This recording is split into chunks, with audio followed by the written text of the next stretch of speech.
Amen. Qui est dans la joie d'être là. Amen. C'est une grâce de se retrouver ensemble, de se retrouver chaque dimanche. Parce que dans la maison du Seigneur, la maison du Seigneur est comme un centre de formation. Amen. On est formé, on est éduqué, on est challengé, et puis on est envoyé. Amen. L'objectif, c'est aller et faire des nations des disciples. Le Seigneur nous conduit dans sa présence, nous amène dans sa présence. C'est pour nous former. C'est pour cela qu'il a établi les 5 ministères. Les 5 ministères peuvent être considérés comme le ministère de l'éducation nationale. Ça fait partie de l'éducation nationale, comme ici on voit en France, il y a l'éducation nationale. Et il y a les 5, il y a les top 5 ministères qu'on peut dire. Et nous avons les prophètes. Dieu a établi les prophètes, les apôtres, les évangélistes, les pasteurs. Amen. Les docteurs. Amen. C'est pour l'édification du corps de Christ. Pour que toi et moi, nous soyons édifiés. Pour que toi et moi, que nous puissions devenir des témoins conquérants. Est-ce que tu peux acclamer les seigneurs? Parce que Dieu veut que tu sois un témoin conquérant. Amen. Dis encore à ton frère et à ta soeur, tu es un témoin conquérant. Alors arrête de te cacher, sors de l'ombre. Ah, même tu vois, il ne veut pas parler. Arrête de te cacher, sors de l'ombre. Tu es déjà un témoin conquérant. Parce que Dieu a enfoui en toi tous les potentiels. Amen. Amen. Tu as reçu le Saint-Esprit. Tu as tout le potentiel à l'intérieur de toi. Amen. Alors c'est pour cela, tu es là, tu apprends pour développer les clés afin de manifester ce témoin conquérant que tu es déjà. Est-ce que tu peux acclamer les seigneurs? Amen, amen. Amen. Gloire à Dieu. Gloire à Dieu. Alors, nous sommes sur quel thème? Le thème, je pense que tout le monde connaît le thème maintenant. 5 attitudes, amen, à avoir pour bâtir sa vie sur le roc. Amen. Pourquoi c'est important de bâtir sa vie sur le roc? Parce que si tu ne bâtis pas sur le roc, quand il y aura des intempéries, qu'est-ce qui va se passer? La maison va tomber, ça va s'écrouler. Comme je vous ai dit un autre jour ici, je me souviens encore dans le pays de mon vieil homme, et que quand il y avait la pluie, par temps de pluie, et on voyait des scènes terribles. On voyait des maisons qui n'étaient pas bâties sur le roc, qui faisaient le défilé devant chez nous. Ça passait comme ça. Et on voyait tout passer. On voyait les casseroles passer. On voyait les lits passer. Parce qu'ils ont bâti dans des lieux où on ne devait pas bâtir. Ils ont bâti sur les sables. Dis encore à ton frère et à ta soeur, ne bâtis pas sur les sables. Tu dois bâtir sur le roc. Petit à petit, nous avançons pour découvrir c'est quoi ce roc ou ce roc. Et le Seigneur nous emmène pas à pas. Parce que nous devons comprendre. Nous devons nous poser des bonnes questions. Et nous avons dit, nous avons 6 questions existentielles. Amen. Amen.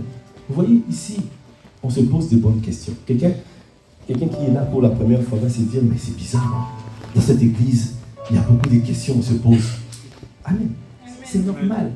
Si tu ne te poses pas des bonnes questions, tu risques de te retrouver là où il ne faut pas être.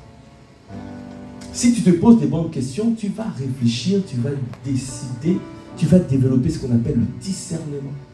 Afin que quand l'ennemi essaie de venir te mentir, tu vas dire non, ça, mon Dieu m'a dit autre chose. Amen. Mon Dieu m'a dit autre chose. Vous voyez, souvent, c'est qu'on dit aux enfants, aux petits-enfants, Si quelqu'un dehors te donne de la nourriture, ne mange pas. C'est comme ça, non? Ah, surtout chez nous en Afrique, on le dit. On le dit souvent. Parce qu'on sait que l'enfant peut-être n'a pas encore le discernement nécessaire de savoir mais qui est cette personne. Est-ce que cette personne est de bonne volonté ou pas? Alors il y a des règles claires, on dit, tu dois faire ci. Donc si quelqu'un te donne de la nourriture à l'extérieur, tu ne manges pas. Et les enfants appliquent. Dès que tu veux, tu passes à côté. Amen. De la même parole, la même chose, je peux dire, avec la parole de Dieu, quand on avance, on n'a pas toujours le discernement nécessaire. On n'a pas toujours la révélation de la parole. Avant d'arriver à la révélation, qu'est-ce que tu dois faire? Tu dois simplement appliquer les principes qu'on te donne. Amen. Tu vas comprendre après. Quand tu vas appliquer ce principe, au fur et à mesure, tu vas développer l'expérience. Amen. Et là, à ce moment-là, le Seigneur peut te parler, peut te donner la révélation. Et là, tu arriveras à un niveau supérieur. Est-ce que tu peux acclamer le Seigneur? Alors, dis encore à ton frère, pose-toi des bonnes questions. On a dit qu'il y a 6 questions existentielles. Qui es-tu? Question relative à l'identité. Qui es-tu? Qui es-tu? Tu dois savoir qui tu es. Si tu ne sais pas qui tu es, on va te coller des étiquettes. On va te dire que tu es un fainéant, tu es un paresseux. Au travail, on te critique. Et toi, tu acceptes ça.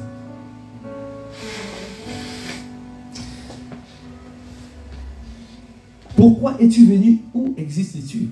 Le but. Si tu ne connais pas le but de ta vie, si tu ne connais pas, tu ne sais pas pourquoi tu es sur la terre. Et ce n'est pas bon. Quelqu'un peut dire aïe aïe aïe. Où vas-tu? La vision. Sans vision, le peuple sans frein. Tu vas aller dans tous les sens si tu n'as pas de vision. Qu'as-tu chez toi? C'est le potentiel, le ressource. Si tu ne connais pas tes potentiels, quelqu'un d'autre peut même t'exploiter. Tu peux dire encore aïe aïe aïe. Avec qui fais-tu ce voyage de la vie? Les associations. On a vu ça, les associations. Il y a des associations. Tu dois connaître c'est qui ton père, qui est ton père, qui est ton ami, les partenaires de destinée, les connexions divines. Hein, tu dois connaître tout ça. C'est qui est ton Saül. Hein, c'est les connexions divines. Et puis pour la fin, pour la gloire de qui? À qui profitera ton existence? La gloire, tu vas rendre la gloire à qui? Vous voyez, il y a plusieurs questions existentielles, mais pour répondre à ces questions existentielles, il faut que tu puisses travailler sur toi. Ça veut dire travailler de manière à parvenir à la révélation de Christ. Donc c'est pour cela que nous avançons vers cette révélation. Tout ce que nous faisons depuis le début, nous apprenons les 5 attitudes qui nous amènent à la révélation de Christ. Parce qu'il a dit, si tu bâtis sur le roc, quelles que soient les intempéries, quelle que soit la pluie, le vent, la maison va tenir.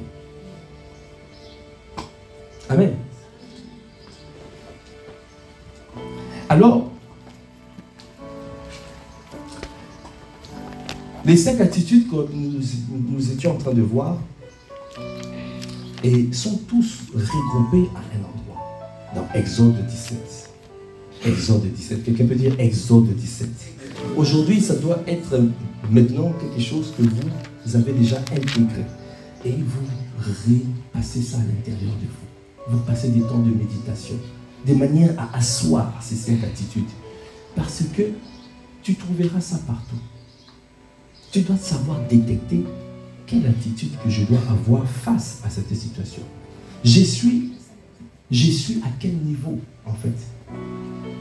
Est-ce que je suis en train je commence à murmurer? Est-ce que Est-ce que vraiment je me suis séparé de la chair ou du monde? Est-ce que je suis tout seul? J'ai pris une retraite personnelle en train de chercher Dieu pour ma vie, pour mon futur. Je ne viens plus à l'église.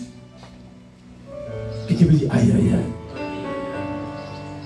Il y a tellement de mauvaises décisions que nous prenons à cause de l'ignorance. Mon peuple périt parce qu'il lui manque la connaissance. Nous avons besoin de la connaissance pour ne pas périr. Dis à ton frère et à ta soeur, tu as besoin de la connaissance. Parce que le Seigneur t'amène quelque part. Amen. Le Seigneur t'amène. Est-ce que tu peux acclamer le Seigneur? C'est pour cela que tu as jugé bon de venir dans cette maison. Comme j'ai dit, c'est comme une école.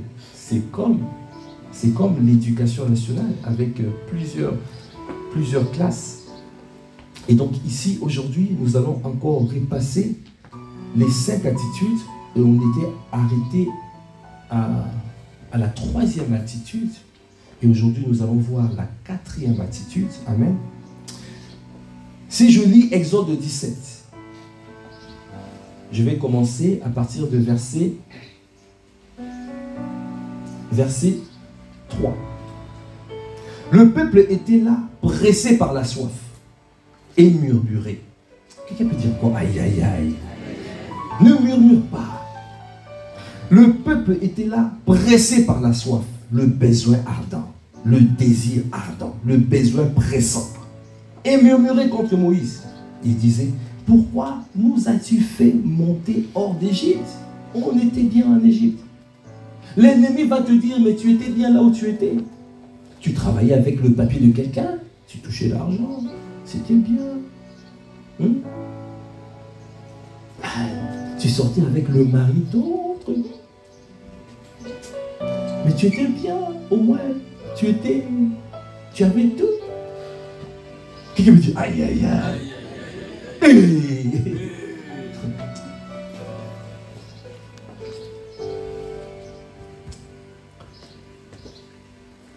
Le peuple disait, commençait à regarder derrière. Il disait, mais en Égypte, on était bien. Depuis que j'ai accepté Jésus, vos règles là, j'arrive plus à suivre. Commence à murmurer pour repartir en arrière. Dis encore à ton frère, à ta soeur, ne repars pas en arrière. Parce que c'est un piège. L'ennemi te tend pour te dévorer. Parce qu'il vient pour toi. Chose. Quand Satan vient, quand le diable vient, il vient pour 3 choses. Dérober, égorger et détruire. Il vient dérober quoi? Il dérobe des grâces. Dieu a enfoui en toi des grâces. Lui, il vient dérober les grâces que tu as. Il vient égorger ta destinée pour que tu ne rentres pas dans ta destinée. Et il vient détruire ta vie. Ça ne sera pas ton partage dans les noms de Jésus. Parce que nous avons décidé de pouvoir avoir la bonne attitude. Dis encore à ton frère, à ta soeur, aie la bonne attitude. Alors, je ne veux pas murmurer. Non. Moïse a eu la bonne attitude. Verset 4. Moïse cria à l'Éternel en disant, que ferai-je à ce peuple? Encore un peu et ils me lapideront. L'Éternel dit à Moïse, passe devant le peuple.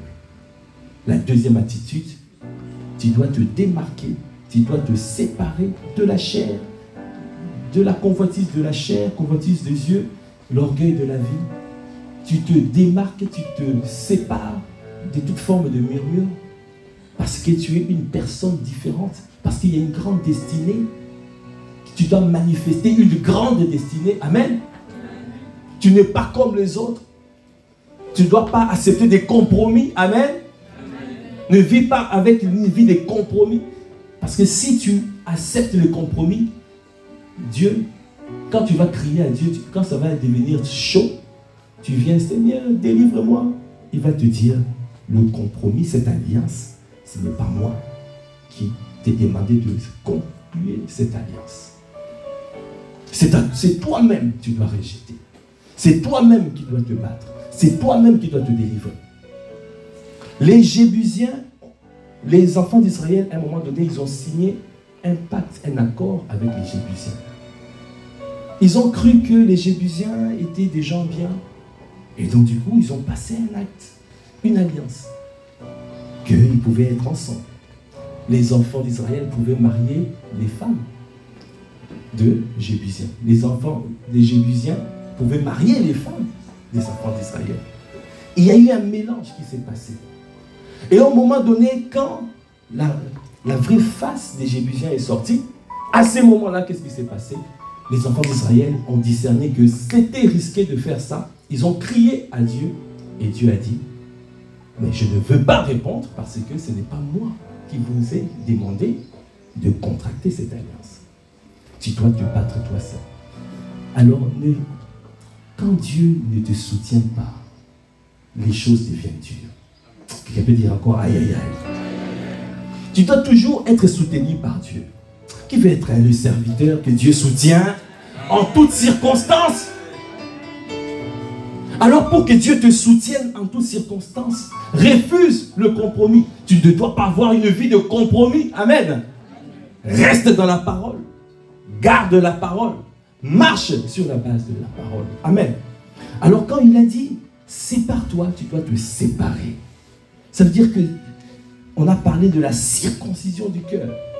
Tu es circoncis du cœur.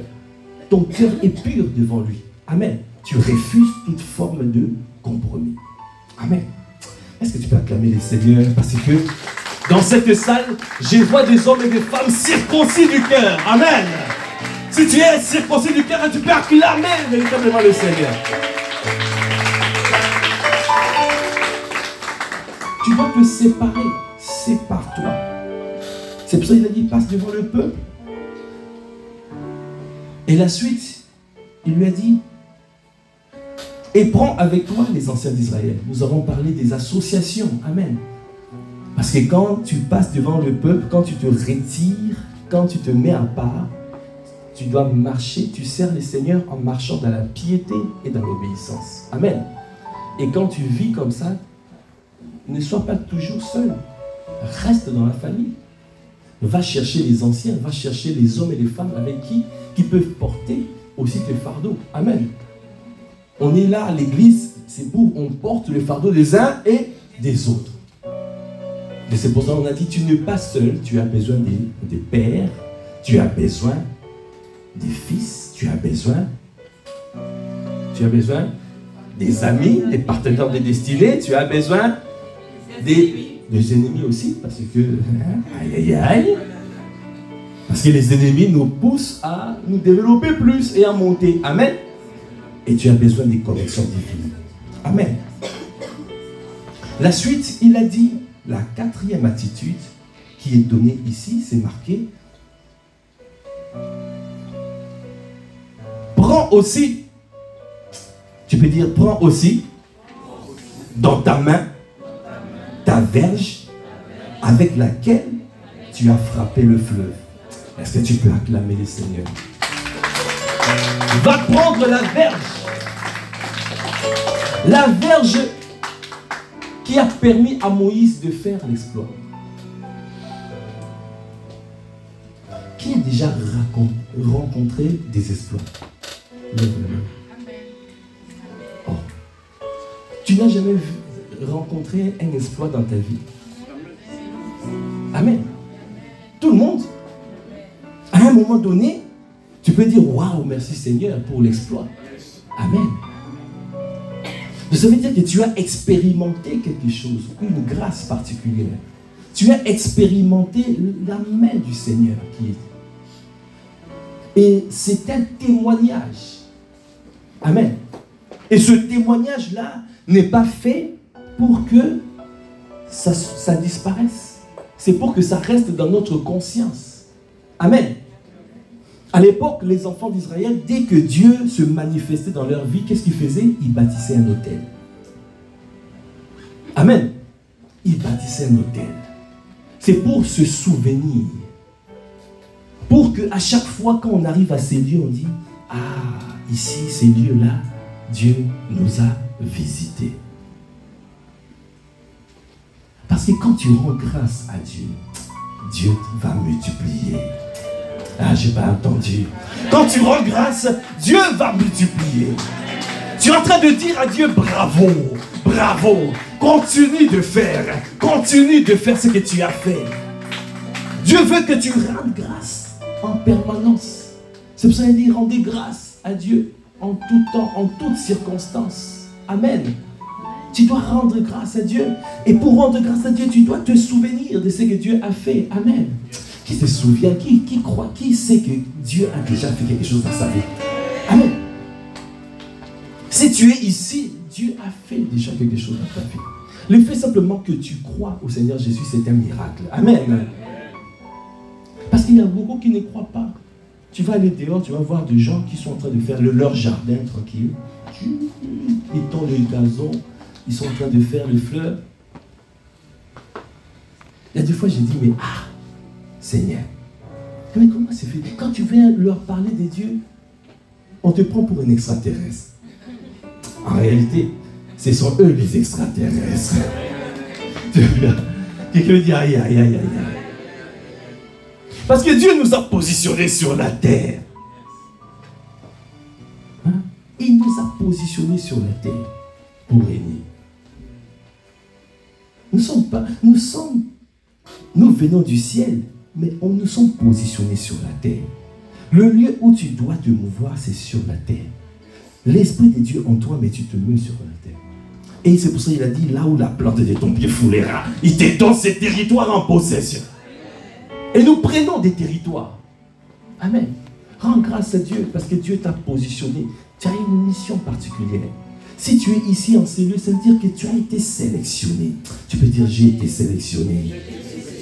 J'ai été élu avant la fondation du monde. Dieu a jugé bon de te sélectionner. Il t'a élu avant la fondation du monde. Il a dit, celui-ci est mon enfant d'adoption. Il t'a adopté. Après, il t'a appelé des ténèbres à son admirable lumière. Est-ce qu'on peut acclamer le Seigneur? Waouh! Donc si tu es ici, tu te souviens, tu dis, mais Dieu, mais il a fait déjà des grandes choses. Le miracle, c'est le plus grand miracle, c'est la nouvelle naissance. Amen. Croire à quelqu'un que tu ne vois pas, c'est un miracle. Croire. Mais il y en a un jour, quelqu'un m'a posé la question, il me dit, mais je ne comprends pas comment tu peux croire à quelqu'un que tu ne vois pas. Je lui ai répondu, mais quand tu prends le métro, ligne 14, il y a un chauffeur ou il n'y a pas de chauffeur? Oh, il n'y a pas de chauffeur. Donc tu crois que ce métro-là, il n'y a pas de chauffeur et que tu vas arriver à destination. Moi, j'ai dit, waouh, quelle foi tu as! Tu as la foi à la science, à la technique, à la technologie. Quelle foi! On croit, on a toujours foi à quelque chose. Quelqu'un qui te dit, non, je ne crois à rien, c'est un menteur. Il croit. Tu prends un métro, il n'y a pas de chauffeur, et tu crois que ça va arriver à destination. Mais quelle foi! Hein? C'est une grande foi. Si Jésus va dire, oh, quelle grande foi! Quelqu'un veut dire, aïe, aïe, aïe. C'est un grand miracle. Un grand miracle de croire que Jésus, il est notre Sauveur et il est notre Seigneur. Est-ce qu'on peut acclamer encore le Seigneur? Alors quelqu'un peut dire le bâton. Le bâton de Moïse. Le titre de ce message d'aujourd'hui, c'est le titre. Ah, ils n'ont pas mis le titre. Ah. Connais-tu le bâton de Moïse d'aujourd'hui? Amen. Connais-tu le bâton de Moïse d'aujourd'hui? que Moïse, Dieu lui a dit, va chercher le bâton qui t'a permis de faire l'exploit. Amen. Est-ce qu'on peut acclamer les seigneurs? Alors, on va essayer de comprendre c'est quoi ce bâton et quel genre d'exploit que Moïse a pu avoir. Et on va lire encore, on va aller dans Nombre 20. Nombre 20. Et on va voir là-bas encore, le Seigneur va donner encore cette indication. Nombre 20. Verset 7. L'Éternel parla à Moïse et dit, prends la verge et convoque l'assemblée, toi et ton frère Aaron. Vous parlerez en leur présence au rocher et il donnera ses eaux. Tu feras sortir pour eux de l'eau du rocher et tu abreuveras l'assemblée et leur bétail. Prends la verge. On voit ici, dans Exode 17, Dieu leur avait déjà parlé de ça. C'est comme si la même chose s'est répétée. On a dit, quand les choses perdurent, tu dois appliquer les 5 attitudes. Mais les enfants d'Israël, ils ont vu simplement l'exploit que Moïse a fait. Mais ils n'ont pas compris, ils n'ont pas réussi à voir la révélation. Qu'est-ce qui s'est passé? Si tu n'as pas accès à la révélation, les choses que tu as vues, le Seigneur t'a guéri d'une maladie, le Seigneur a fait ceci, cela, le travail. Mais étant donné que tu es sur la terre, si tu n'es pas arrivé à la révélation, ces choses-là vont revenir. Dans Nombre 20, les mêmes choses, les mêmes symptômes sont revenus. Et le peuple encore a murmuré. Quelqu'un peut dire encore aïe, aïe, aïe. Aujourd'hui, on vient, tu appelles les anciens, on vient pour ton couple. Parce qu'il y a les assiettes à la maison qui fuissent. Bien.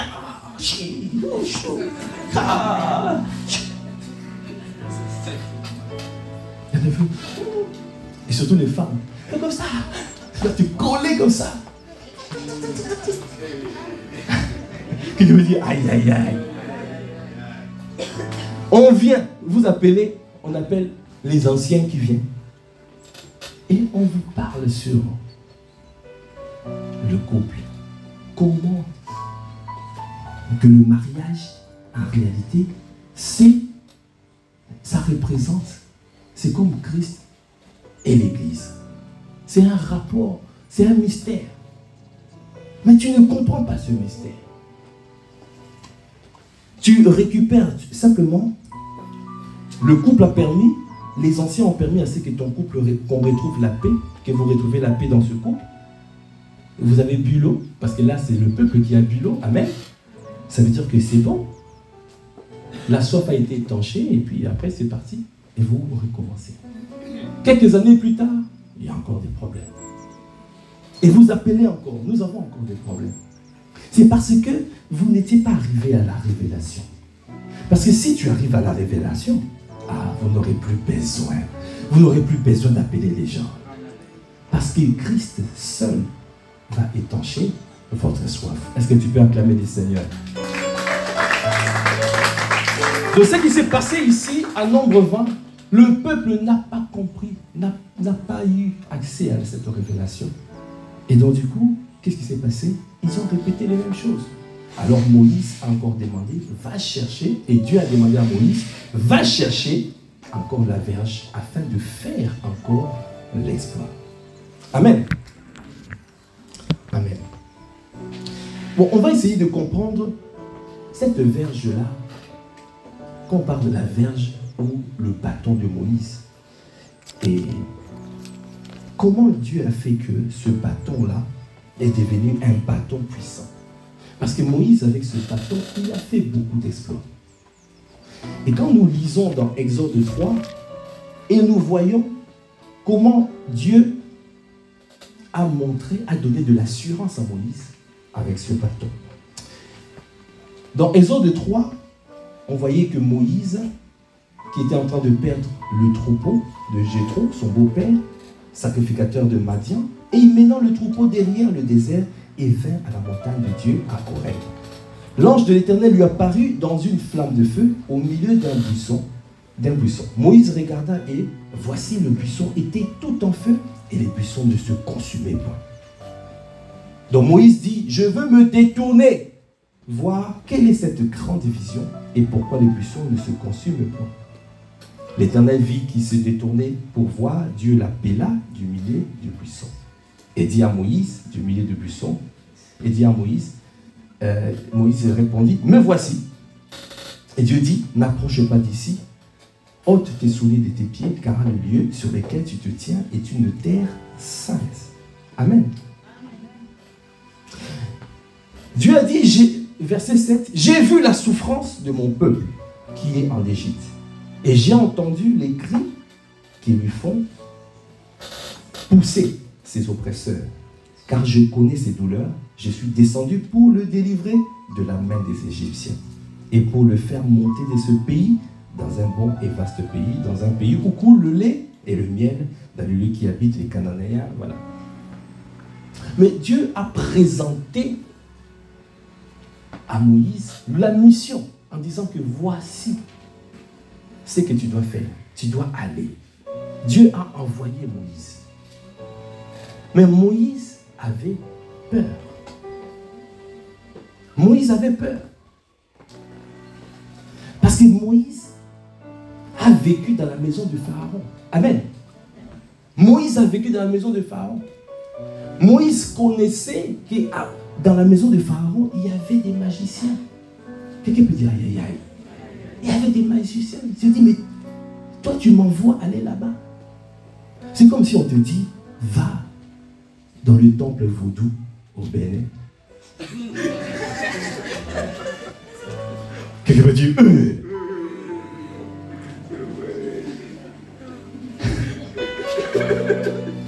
Tu vas dire, mais est-ce que vraiment, si je t'envoie Germaine, j'ai dit, là tu vas dire, mais vraiment, appelle. Est-ce que vraiment Dieu t'a parlé? Ah, ouais. Donc Moïse, c'était un peu pareil. Il lui a dit, Dieu lui a dit, va. Il a dit, mais non. Moïse dit à Dieu, qui suis-je pour aller vers Pharaon, verset 11, et pour faire sortir d'Égypte les enfants d'Israël? Dieu dit, je serai avec toi et ceci sera pour toi le signe que c'est moi qui t'envoie. Quand tu auras fait sortir l'Égypte, le peuple vous servirait Dieu sur cette montagne. Moïse dit à Dieu, j'irai donc vers les enfants d'Israël et je leur dirai, le Dieu de vos pères m'envoie vers vous. Mais s'ils me demandent quel est son nom, quelqu'un veut dire quel est son nom? Il a dit, s'il me demande quel est son nom, que leur répondrai-je? Dieu a dit, je suis celui qui suis. Et il ajouta, c'est ainsi que tu répondras aux enfants d'Israël, celui qui s'appelle je suis m'a envoyé vers vous. Dieu dit encore à Moïse, tu parleras ainsi aux enfants d'Israël. L'Éternel, le Dieu de vos pères, le Dieu d'Abraham, le Dieu d'Isaac et le Dieu de Jacob m'envoie vers vous. Dieu est en train de continuer à préciser les choses, à argumenter, pour que Moïse puisse avoir de l'assurance. Mais c'est toujours compliqué pour Moïse. Moïse a vu le surnaturel. Ils ont vu, il a vu dans le temple là-bas des choses bizarres, des serpents qui sortent. Il me dit, mais je veux venir simplement comme ça là. Habitant. Et après,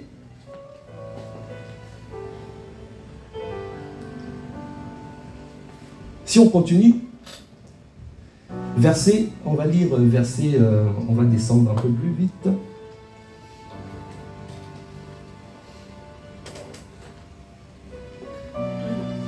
Verset 20. J'étendrai ma main et je frapperai l'Égypte par toutes sortes de prodiges, et je ferai au milieu d'elle. Après quoi il vous laissera aller. Je ferai même trouver grâce à ce peuple aux yeux des Égyptiens. Et quand vous partirez, vous ne partirez point à vide. Chaque femme demandera à sa voisine et à celle qui demeure dans sa maison des vases d'argent des vases d'or, ainsi de suite. Ce qui a irrité encore Dieu, quand on passe maintenant à Exode 4, Moïse répondit et dit, voici, ils ne me croiront point, et ils n'écouteront point ma voix. Mais ils diront, l'Éternel ne l'est point apparu. Qu'est-ce qui prouve que tu m'as apparu? L'Éternel lui dit, qu'as-tu dans ta main? Quelqu'un peut dire, qu'as-tu dans ta main? Il répondit, une verge. L'Éternel dit, jette-la par terre. Et il la jeta par terre, et elle devint un serpent. Moïse fouillait devant lui. L'Éternel dit à Moïse, étends ta main et saisis-le par la queue. Normalement, quand tu jettes, tu as un serpent par terre. Qu'est-ce qui se passe?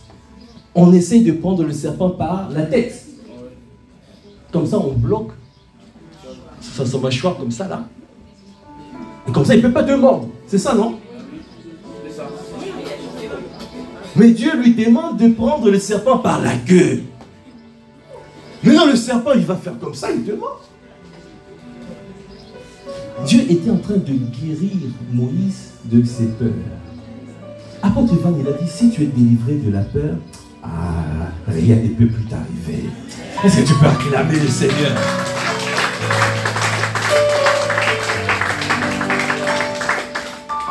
Il y a eu tellement de choses effrayantes que Moïse a vues dans la maison de Pharaon. Et c'est pour cela que Dieu devait faire de miracles, devait manifester des miracles. Amen. C'est pour cela que Dieu aussi dans ta vie te montre des miracles. Il est bon de voir des miracles. Dis à ton frère, il est bon d'expérimenter les miracles. Et il y a tous les jours, Dieu manifeste des miracles tous les jours. Il y a des miracles tous les jours. Il y a des témoignages. Dieu a fait encore un second miracle. Il lui a dit, verset 6, l'Éternel lui dit encore, mets ta main dans ton sein. Il mit sa main dans son sein. Puis il la retira. Et voici sa main était couverte de lèpre. Miracle. Il a fait comme ça et là, il y avait la lèpre partout dans sa main. Et c'est marqué, la lèpre était blanche comme la neige. L'Éternel dit, remets ta main dans ton sein. Il remit sa main dans son sein, puis il la retira de son sein, et voici, elle est redevenue comme sa chair. Miracle. Dis encore à ton frère, à ta soeur, Dieu veut te démontrer les miracles. Dieu veut faire des miracles dans ta vie. Il veut manifester des miracles. Il veut le faire. Parce que tu dois aller. Dieu veut, il veut ça. Donc c'est pour cela le miracle, c'est quelque chose qui doit être naturel. C'est pour ça qu'on disait le miracle, le surnaturel. C'est le naturel de Dieu Tout-Puissant. Jésus est le Dieu. Est-ce que tu peux dire encore le surnaturel? Le surnaturel. Et le naturel de Dieu Tout-Puissant, Jésus au milieu de nous. Dès que Jésus est au milieu de toi, tu dois avoir une vie de miracles, de signes et de prodiges. Est-ce que tu peux acclamer le Seigneur? Ce n'est pas normal de ne pas voir. Ce n'est pas normal d'expérimenter le surnaturel. Parce que Dieu t'envoie. Tu as une mission. Dieu t'envoie. Dieu t'a envoyé. Il a dit, allez et faites une nation des disciples.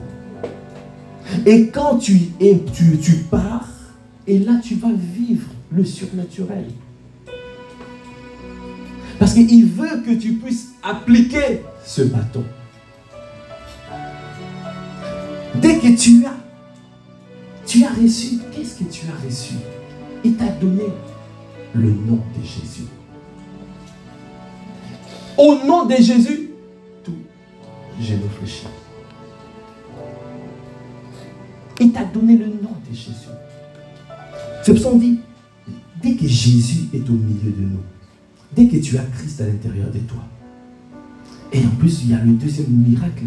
Si tu n'es pas encore baptisé du Saint-Esprit, aspire afin d'être baptisé du Saint-Esprit. Amen. Quand l'Esprit de Dieu descend sur toi, tu parles en langue. Et parler en langue, c'est un miracle. Amen. Quand tu es en train de parler en langue, c'est un miracle. Tu ne sais pas ce que tu es en train de faire. C'est le surnaturel. Amen. Est-ce que tu peux acclamer les Seigneurs pour le surnaturel? Alors, bien aimé, pour voir les surnaturels, pour que le surnaturel devienne naturel, amen, pour que ça rentre dans ton quotidien, il faut que tu te mettes en mouvement, que tu puisses appliquer. Comment on applique? Amen. À la maison, ton enfant vient, j'ai mal à la tête. Qu'est-ce que tu fais? Donc ton premier réflexe, va chercher Doliprane. Quelqu'un veut dire, aïe, aïe, aïe. Mais comment tu vas expérimenter le surnaturel? Le premier réflexe ne doit pas être Doliprane.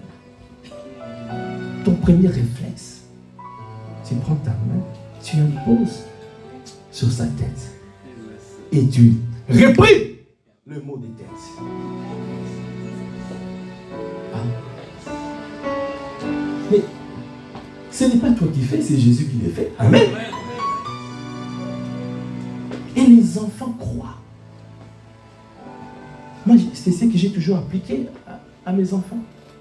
Un jour, ma fille, grâce à Emmanuel, elle était encore toute petite.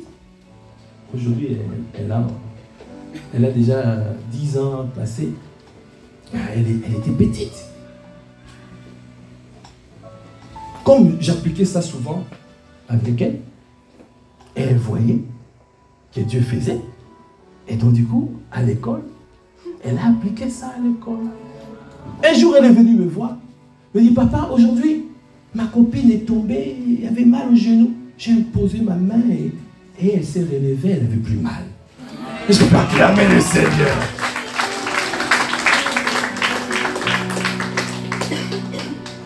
Le surnaturel et le naturel, c'est le naturel de Dieu. Un enfant de Dieu doit vivre le surnaturel.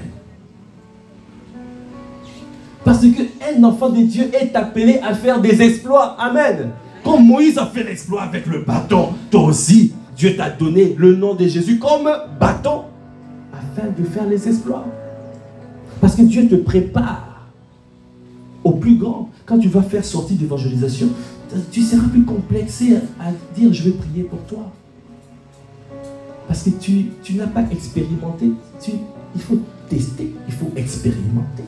Amen. Quand mon épouse était enceinte, et on est parti à Salpêtrière, et le docteur, le professeur là-bas, c'est un grand professeur. Dieu pitié Salpêtrière. Déjà, mon épouse, je vous ai déjà dit, a été guérie de l'hyperthyroïdie. On voulait l'opérer là-bas et tout ça. J'ai refusé. J'ai dit non, parce que j'avais reçu, amen, il faut recevoir, hein, que elle va avoir une opération sans cicatrice et Jésus va faire. Le chirurgien sans cicatrice, c'est lui qui va opérer. Dieu peut guérir par les médecins. Amen.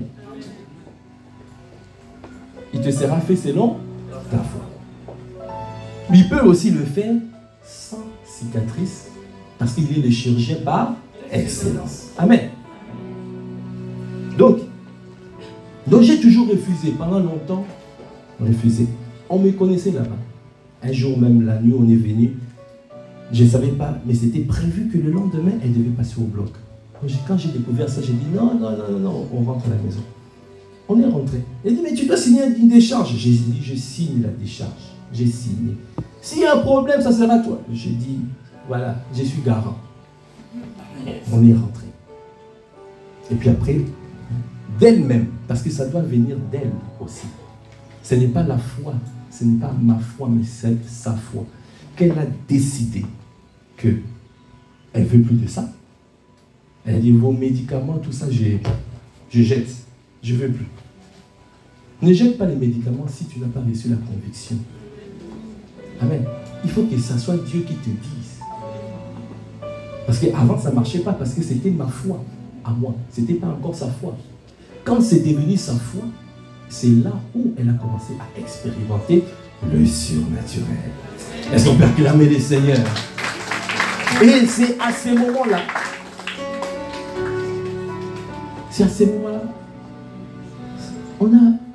on calculait plus ça. Et puis on est revenu 2 ans après, quand elle était enceinte de Joshua, on arrive, et le grand professeur a regardé, il a dit, mais dans ton passé, il y a un passé d'hyperthyroïdie. Mais je ne comprends pas, dans ton sang, je ne trouve pas. Il faut qu'on fasse encore des examens. Il le fait. Il a dit, mais ça fait 2 ans que je ne prends plus de médicaments. Ah bon? Mais c'est une maladie incurable. Il a dit, oh, mais nous, nous avons Jésus. Amen. Acclamez le Seigneur. Et puis, on a refait les examens, les tests à 4 fois. Il a appelé là-bas. Au service, là, on était en train de prendre soin. On prenait soin de mon épouse. Ils ont dit non, c'est pas possible, il faut refaire les tests. On a refait les tests plusieurs fois. C'était toujours négatif. Après, finalement, le professeur, il a testé, il a dit, ah, son Jésus l'a guéri. Est-ce qu'on peut acclamer les Seigneurs? J'ai les enregistrements. Parce que je priais, je disais, ici, à Salpêtrière, ils vont glorifier ton nom. Et là, ce docteur-là, ce grand professeur, il a vu déjà quelque chose.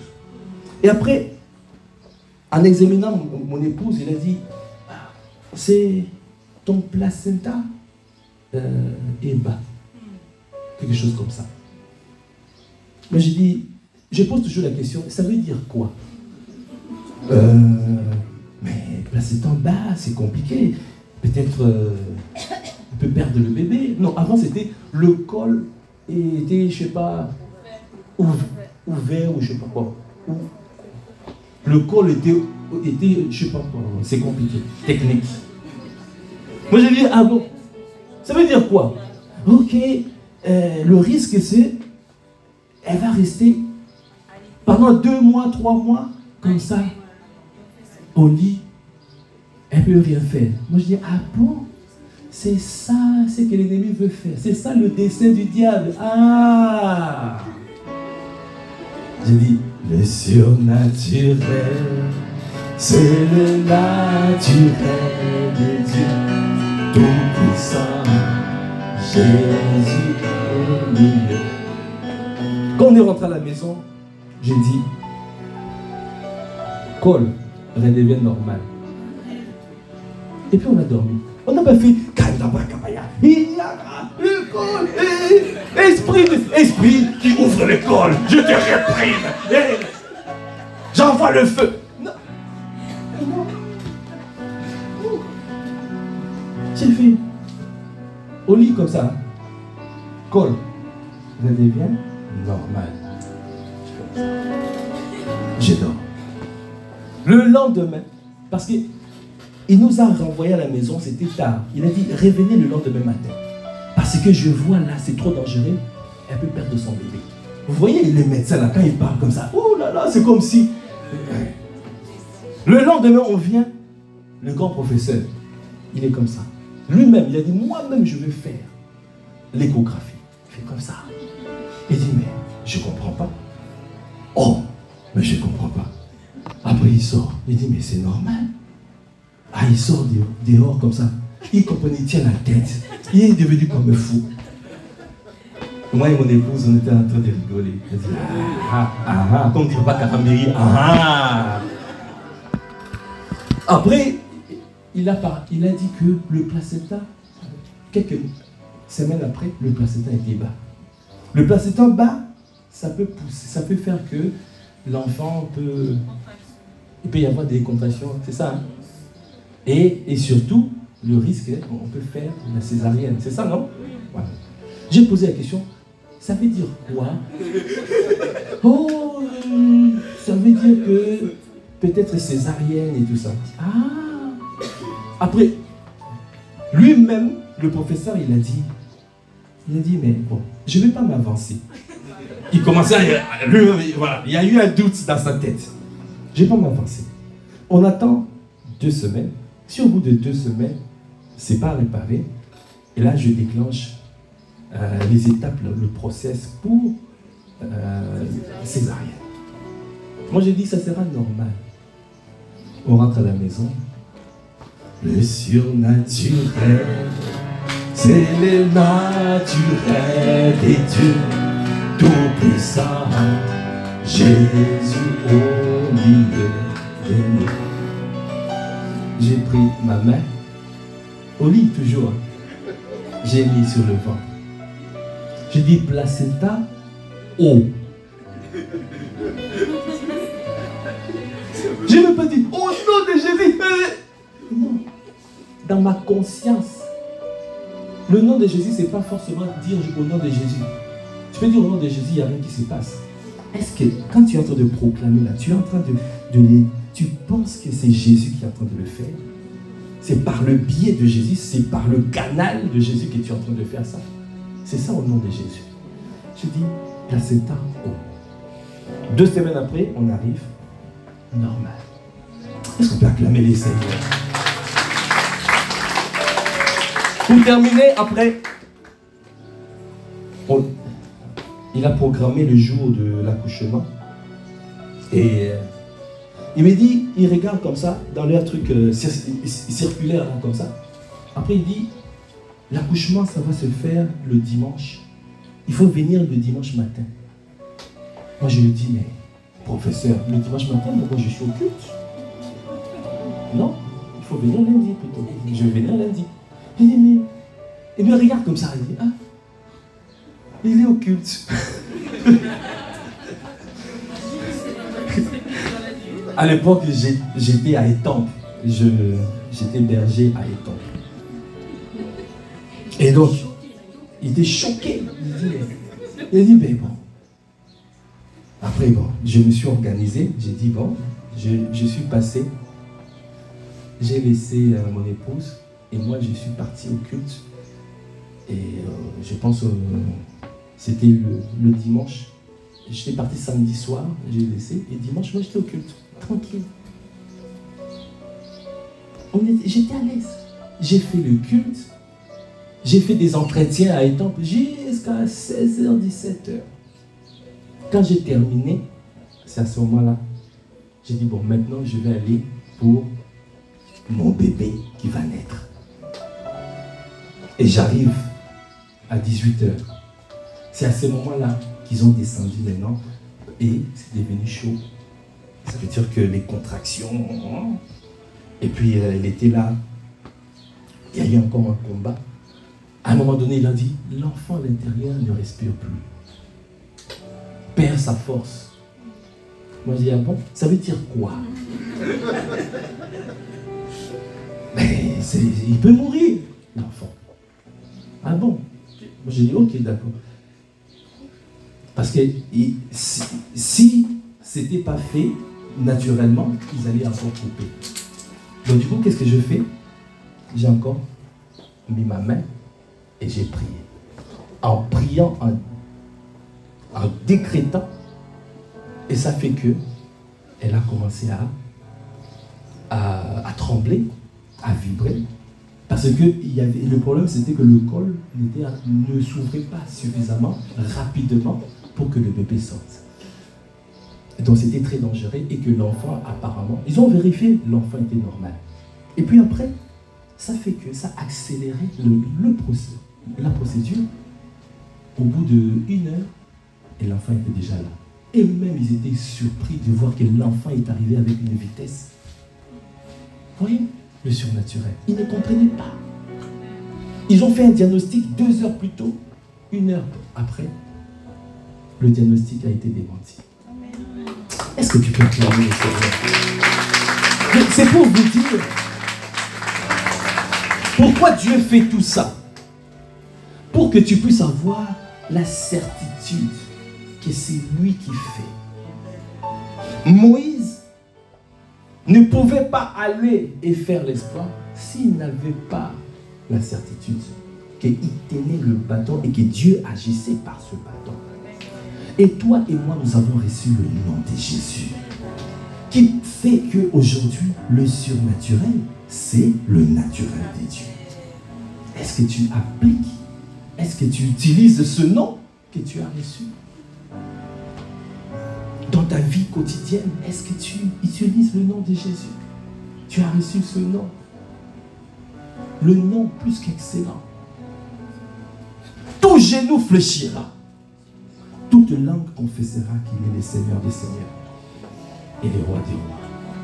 Est-ce que tu peux acclamer le Seigneur?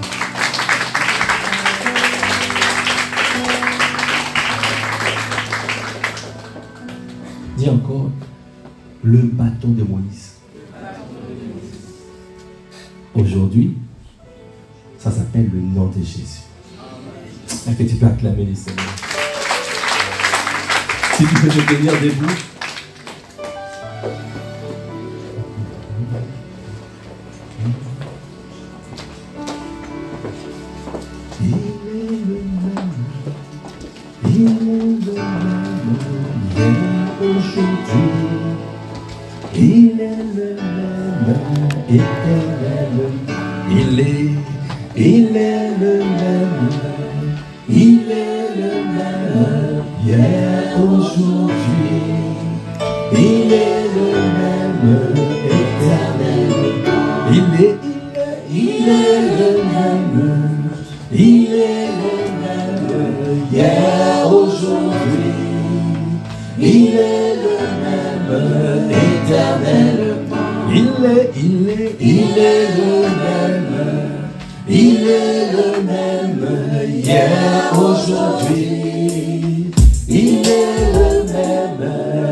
Il fera encore des miracles aujourd'hui. Quel que soit ce que tu expérimentes, va chercher le bâton. C'est lui qui a fait le miracle. C'est lui qui t'a fait naître de nouveau. C'est lui qui t'a fait prier en langue, être baptisé du Saint-Esprit. C'est lui qui a donné le témoignage à ton frère et à ta soeur. Le même témoignage, tu peux l'avoir. Parce qu'il a dit, il n'y a pas de favoritisme. Il ne fait pas de favoritisme. Il est le même, hier et aujourd'hui. Il accomplit de miracles, de signes, de prodiges. Il a dit, il a fait de nous des miracles, des signes, des prodiges. Il est le même. Il est le même. Alors aujourd'hui encore, il fait des exploits. Aujourd'hui encore, il délivre, il guérit les malades, il restaure, il guérit. Est-ce que tu utilises le bâton? Est-ce que tu utilises le bâton? Va chercher la verge qui t'a fait faire des exploits. Va chercher le nom de Jésus. Le nom, quelle est la révélation du nom de Jésus? Quelle est la révélation du nom de Jésus que tu as? Est-ce que tu le prends pour ton pourvoyeur? Abraham a dit, il est mon pourvoyeur. Parce qu'il a vu la manière dont Dieu a pourvu. La manière dont Dieu a pourvu. Lui qui pensait Il pensait que c'était la fin pour Isaac. Et il savait d'une manière ou d'une autre, Dieu allait le ramener à la vie. Mais il ne savait pas que Dieu allait pouvoir. Il est le pourvoyeur. Il a pourvu. Il a dit, il est le pourvoyeur. Est-ce que tu me fais confiance? Et tu lui fais confiance dans ton travail, dans ta vie professionnelle, dans ta santé. Est-ce que tu fais confiance à ton Dieu? Est-ce que tu fais confiance dans ta situation? Il est celui qui délivre. Il est Yahweh Rapha. Il te guérit de toute maladie. Il te guérit de toute maladie. Il est.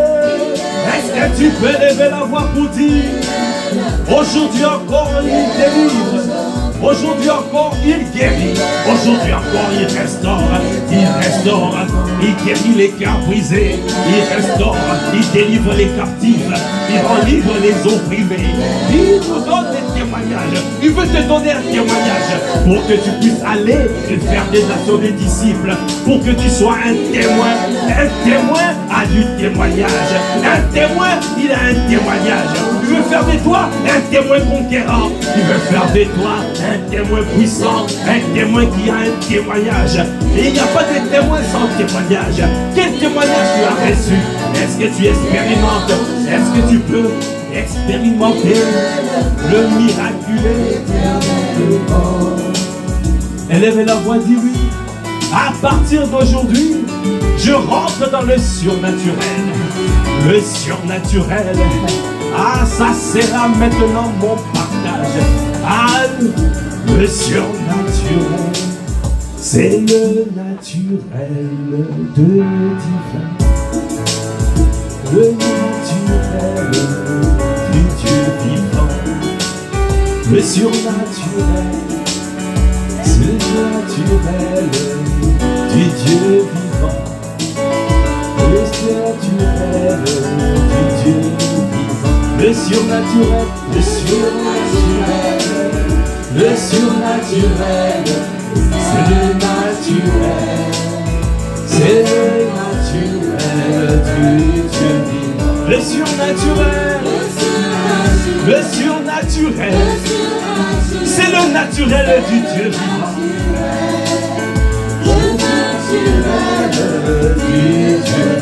Le surnaturel, le surnaturel, c'est le naturel du Dieu vivant. Le surnaturel, le surnaturel, et le naturel, c'est le naturel du Dieu vivant. Élevez la voix du lui. À partir d'aujourd'hui, je marcherai dans le surnaturel parce que je veux devenir un témoin conquérant, un témoin puissant. Je marche dans le surnaturel divin, l'extraordinaire divin est mon partage. À partir d'aujourd'hui, le miracle, le signe et les prodiges seront mon partage. Parce que je suis un sujet d'étonnement. Nous te bénissons, Père. Merci, Seigneur. Est-ce que tu peux acclamer le Seigneur? Merci, Seigneur, pour ce temps. Merci, Seigneur, pour ce culte. Merci parce que tu nous as parlé. À partir d'aujourd'hui, nous sommes délivrés de la peur. Nous marcherons dans le surnaturel du Dieu vivant. Parce que tu fais de nous des témoins conquérants. Un témoin, il a un témoignage. Quel témoignage tu as que tu peux donner? Alors, à partir d'aujourd'hui, expérimente le naturel. Parce que le surnaturel. Parce qu'il a fait de toi un miracle, un signe et un prodige. Est-ce que tu peux encore acclamer le Seigneur? Merci, Seigneur. Amen.